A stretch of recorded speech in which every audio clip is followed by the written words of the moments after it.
Hello किसान भाइयों, आज के इस वीडियो में हम लोग बात करेंगे धान की फसल के अंदर जल प्रबंधन के बारे में, यानी कि वाटर मैनेजमेंट जो है आप कैसे बेहतर करें जिससे आपका जो है उत्पादन बढ़ सके। आप अलग अलग प्रकार की खादों का तो उपयोग कर लेते हैं, अलग अलग दवाइयों का उपयोग अच्छे से कर लेते हैं, परंतु फिर भी जो है आपको अच्छा उत्पादन नहीं मिल पाता। इसका एक बहुत बड़ा जो कारण होता है वो आपका जो है यदि अच्छा जल का प्रबंधन नहीं है धान के अंदर, तो इससे भी जो है आपके धान की ग्रोथ का भी जो है बाधित होती है। इससे आपके जो धान की जड़ें होती हैं वो नीचे काली पड़ जाती हैं, उनका जो है अच्छे से डेवलपमेंट नहीं हो पाता, जिसके कारण आप जो भी महंगी महंगी बाज़ार से लाकर खादें डालते हैं, जो भी अच्छे अच्छे टॉनिक डालते हैं, उनको जो है जड़ें ज़मीन से खींच ही नहीं पाती, जिसके कारण जो है आपकी फसल में अच्छी ग्रोथ आ ही नहीं पाती है। तो ऐसे में जो है आज इस वीडियो में आपको बताया जाएगा कि आपको जो है कौन कौन सी बातों का विशेष ध्यान रखना है जिससे आपके धान का जो है उत्पादन बढ़ सके। तो आइए अब जानते हैं कि धान में आपको किस समय पानी अधिक देना है और किस समय कम देना है। तो सबसे पहले बात करते हैं कि आपको पानी पहले ज़्यादा कब देना है।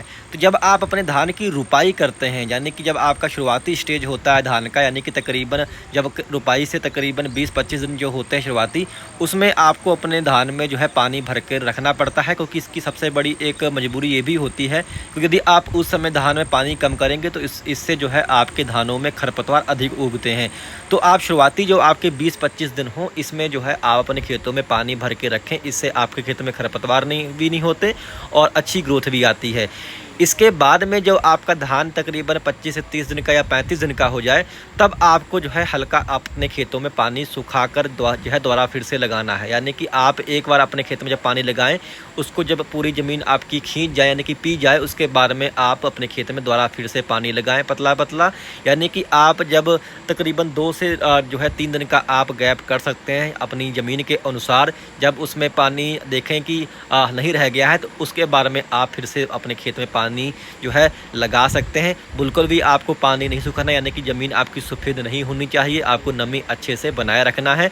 इससे अब होगा क्या फ़ायदा, इससे सबसे बड़ा ये मिलता है कि इससे आपकी ज़मीन में जो है जो जड़ें होती हैं उनको ऑक्सीजन मिलती है। यानी कि यदि आप लगातार पानी लबालब भर के रखते हैं तो इससे आपकी जो जड़ें होती हैं उनको ऑक्सीजन मिलना जो है बंद हो जाती है या कम मिलती है। इससे आपकी जड़ों का जो है विकास नहीं हो पाता है, जड़ें काली पड़ जाती हैं, भूरी हो जाती हैं, और जो सफ़ेद जड़ें होती हैं उनका अच्छे से डेवलपमेंट नहीं हो पाता है। नई जो जड़ें होती हैं सफ़ेद, वो नहीं विकसित हो पाती हैं, जिसके कारण आपके पौधे में पीलापन या फिर कल्ले कम रह जाते हैं। और आप जो भी बाज़ार से महंगी महंगी खादें और महंगे महंगे जो टॉनिक लाते हैं, उन सब का तभी रिजल्ट मिलेगा जब आपके धान में जो है जड़ें अच्छे से विकसित होंगी। जड़ें तभी विकसित होंगी जब उनको प्रॉपर ऑक्सीजन नीचे ज़मीन से मिल पाएगी।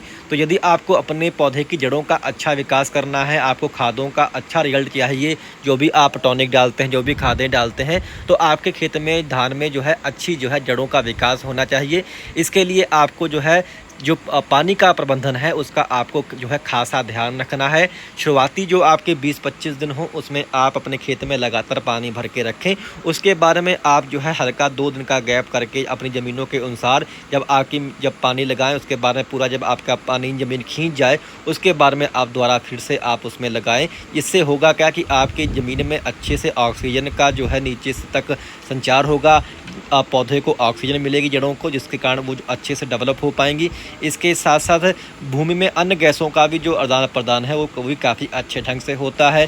इसके साथ साथ जो माइक्रोबियल एक्टिविटी होती है मिट्टी के अंदर, वो भी काफ़ी तेज़ी से बढ़ने लगती है। यानी कि जो सूक्ष्म जो आपके जीव होते हैं वो भी अपनी क्रियाशीलता को बढ़ा लेते हैं जब आप अपने खेत में अच्छे से जो है पानी का जो है प्रबंधन करते हैं। यानी कि जब आपके खेत में वायु संचार बढ़ेगा तो इससे आपकी मिट्टी में जो सूक्ष्म जो आपके जीव होते हैं उनकी क्रियाशीलता बढ़ती है, माइक्रोबियल एक्टिविटी काफ़ी अच्छे ढंग से होती है, जिसके कारण आप जो भी खादें अपने फसल को डालते हैं वो अधिक मात्रा में आके पौधे को जो है मिलना स्टार्ट हो जाती हैं।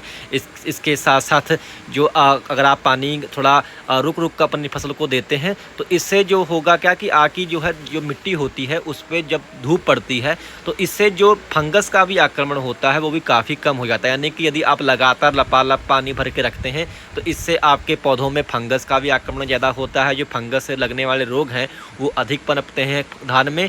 यदि आप बीच में पानी हल्का कर सुखाते हैं तो इससे क्या होता है कि जो मिट्टी को आपके धूप लगती है, जिसके कारण जो फंगस होती है वो भी जो है ज़मीन में डीएक्टिवेट होना स्टार्ट हो जाती है।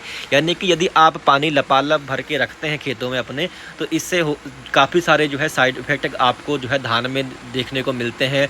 जो आपका पौधा है वो कम ब्याज करता है। इसके सिवा कई बार उसमें पीलेपन की भी समस्या देखने को मिलती है। फंगस के से जो रोग लगने वाले होते हैं वो काफ़ी ज़्यादा लगते हैं, यानी काफ़ी सारे जो है नुकसान भी जो है इससे देखने को मिलते हैं। तो कोशिश करें कि आप शुरुआती अवस्था में पानी भर के रखें। उसके बाद जब आपका धान तकरीबन 1 महीने का हो जाए या 40 दिन का हो जाए तो उसमें आप जो है पानी फिर जो है हल्का सुखा कर लगाएं, यानी कि नमी बनाए रखें। नमी आप कम ना करें, परंतु आप जब पानी लगाएं तो उसको जब ज़मीन पी जाए उसके बाद में जब है आप 1-2 दिन के बाद में पानी दोबारा फिर से ज़मीन में अपनी जो है लगा सकते हैं। हल्का पानी लगाएं, यानी पतला पतला पानी लगाएं। इससे आपकी फसल का अच्छा वृद्धि और विकास होता है। यानी कि खादों के सिवा जो है आपको अपने धान में प्रबंधन का भी ध्यान रखना है। यदि आप सिर्फ खादों के सहारे या टॉनिक के सहारे अपने खेत की अच्छी ग्रोथ चाहते हैं तो वो नहीं हो पाएगी।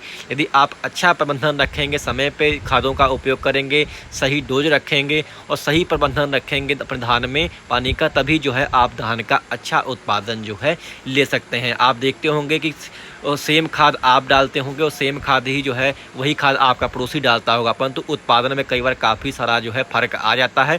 वो सिर्फ जो फ़र्क होता है वो आपके प्रबंधन का होता है कि आप प्रबंधन अपने धान में कैसे करते हैं। तो उम्मीद करता हूँ कि जानकारी आपके काम है, जानकारी आपको बेहतर लगी हो तो कृपया हमारे चैनल को आप लोग सब्सक्राइब करना मत भूलिएगा। धन्यवाद।